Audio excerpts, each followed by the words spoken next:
Foi pra mim, foi assim, uma tristeza muito grande eu ter saído de lá. Na verdade, a comissão técnica, ela não acreditou no que eu falei pra eles em relação à minha recuperação. E falei pra ele, esses primeiros 3 jogos eu vou ter dificuldade de voltar. Em 1994, o Brasil saiu de uma seca de 24 anos sem títulos mundiais.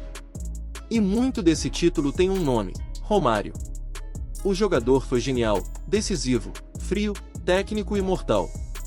Carregou o time nas costas e conquistou o coração de um país inteiro. Virou símbolo de uma geração e ídolo eterno da seleção. 4 anos depois, o mundo esperava ver Romário de novo em campo. Ele ainda era destaque no futebol brasileiro, jogava no Flamengo e mostrava que ainda tinha lenha para queimar. Com 32 anos, ele estava com vontade de jogar bola e com o Mundial da França na mira. Era a última Copa de sua carreira, e ele sabia disso. Mas com certeza, no primeiro jogo, a gente vai passar no primeiro, se não me engano, foi até contra a Dinamarca. A Dinamarca já era a quarta. Eu vou jogar. Enfim, os caras acabaram não acreditando. Aí eu volto, faço um tratamento, uma fisioterapia, que na época que era o Filé. Petrone. E eu peço pro Kleber Leite marcar um jogo amistoso do Flamengo no dia mais cedo ou no dia anterior. Que seria, né? Foi o Flamengo Internacional, que eu fiz até um gol que a gente ganhou de 1-0. Fábio Caio Ribeiro. É isso aí. Enfim, se esses caras tivessem acreditado no que eu tinha falado, eu teria ficado. Mas enfim. Eu tenho que pensar, eu penso mais e comemoro 94. Lógico, você tava lá. E privou a gente de ver um horror, né? E se tu tá na final? Cara, se o Bruno, Beto, é muito difícil. Eu ia ganhar, é difícil pra caralho. Acaba gerando. Parece um oportunismo. Exatamente. É a mesma coisa que tu fala, e lá em 2002? Pô, se eu tô lá, eu ia ganhar também, né? Em 98 eu ia perder também e em 2002 eu ia ganhar também. Mas, em 2 de junho de 1998, a Galo apareceu em frente das câmeras e jogou um balde de água fria nos torcedores. O treinador confirmou que Romário estava fora da Copa. Segundo ele, por causa de uma lesão muscular na panturrilha direita. A notícia chocou o país, e o clima ficou pesado logo em seguida. Na coletiva, Zagallo disse: "Infelizmente, Romário teve uma contusão. E o tempo de recuperação seria muito curto. Eu não posso correr esse risco na Copa do Mundo." O tom era frio, técnico. Mas para a torcida, a sensação era diferente: traição. Afinal, era o craque do Tetra. O ídolo do povo. Romário não demorou a responder. Em entrevista coletiva, visivelmente abalado, ele falou com o coração na mão. Bem triste, disse, abre aspas, "eu fiz de tudo para estar na Copa. Me dediquei como nunca. Eu tô muito triste. Mas o que mais me dói é que nem me deram a chance de tentar", fecha aspas. E aí começou uma das maiores revoltas populares da história da seleção brasileira. Milhões de torcedores não aceitaram a decisão. Faixas com "Volta Romário" surgiram em aeroportos, ruas e até na porta da concentração da seleção. Em programas esportivos, o nome dele aparecia em todas as mesas de debate. E o povo brasileiro se perguntava: como é que um cara como Romário é deixado de fora assim? A imprensa também se dividiu.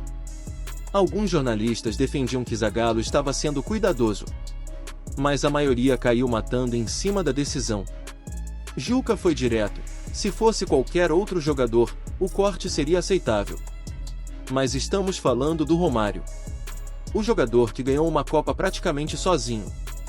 Isso não se ignora. Milton Neves foi além e comparou o caso de Romário com o de Fenômeno em 2002. Romário foi cortado machucado. Mas em 2002, Ronaldo, também com histórico de lesões, foi convocado e voltou como herói. Isso mostra que o problema com Romário não era físico. Era pessoal. E é aí que entra a verdadeira polêmica. Teria sido um problema de ego entre Zagallo e Romário? Os dois já haviam tido atritos no passado, e muitos acreditam que a lesão foi apenas uma desculpa para deixar o craque de fora. Se isso for verdade, estamos falando de uma das maiores decisões políticas da história do futebol brasileiro. Romário nunca superou esse corte. Em várias entrevistas depois disso, ele deixou claro que se sentiu traído. E deixou no ar que não foi uma decisão médica, mas sim de bastidores. "Eu fui cortado por outros motivos. Não aceito até hoje. Eu tava pronto. Eu era o Romário. E convenhamos, ele tinha uma bela razão para estar revoltado. E agora, olhando para trás, é impossível não pensar, e se o Romário tivesse ido? O Brasil chegou até a final daquela Copa. Enfrentou a França no Stade de France, com Ronaldo amplamente apagado dentro de campo, talvez até com crise convulsiva. E naquele momento, faltou alguém com a cara de decisão. Faltou o Romário.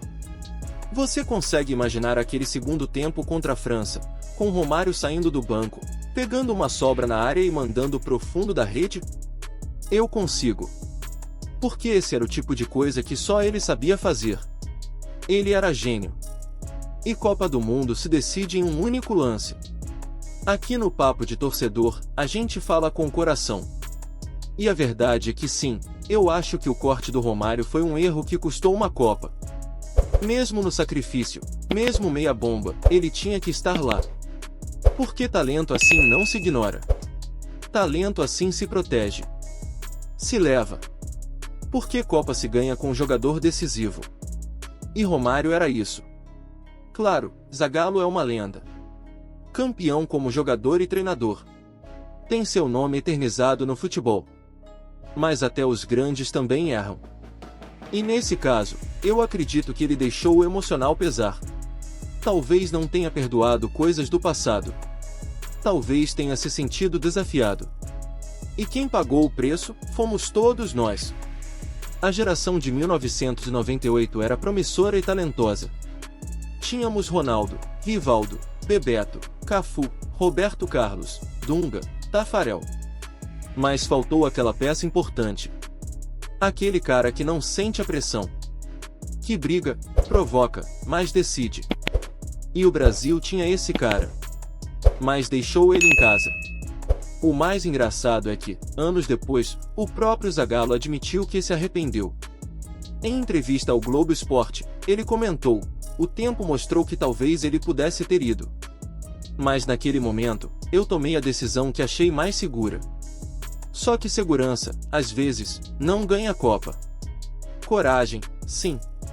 E o corte do Romário virou o reflexo de uma geração frustrada. A última chance de ver aquele time encantador com os dois maiores camisas 11 e 9 em campo juntos. Ronaldo e Romário. Um novo e o outro experiente. Mas o destino, ou a decisão de um técnico, impediu isso. Muitos dizem que o Brasil perdeu a final por causa da França. Outros culpam o Ronaldo, ou as lesões. Mas para muita gente, o Brasil perdeu a Copa no dia em que deixaram o Romário de lado na seleção. E isso, ninguém esquece. Nem o torcedor. Nem o próprio Romário. Essa é daquelas histórias que o tempo nunca vai inocentar. Porque não foi só um corte. Foi um rompimento. Um ponto final mal explicado na trajetória de um dos maiores jogadores que o Brasil já teve. E até hoje, a pergunta fica no ar: será que com Romário, o final teria sido diferente? Mas afinal, de qual lado você está? Lado Romário ou Zagallo? Deixe seu comentário no vídeo e não se esqueça de deixar o like e se inscrever no canal. Até o próximo Papo de Torcedor!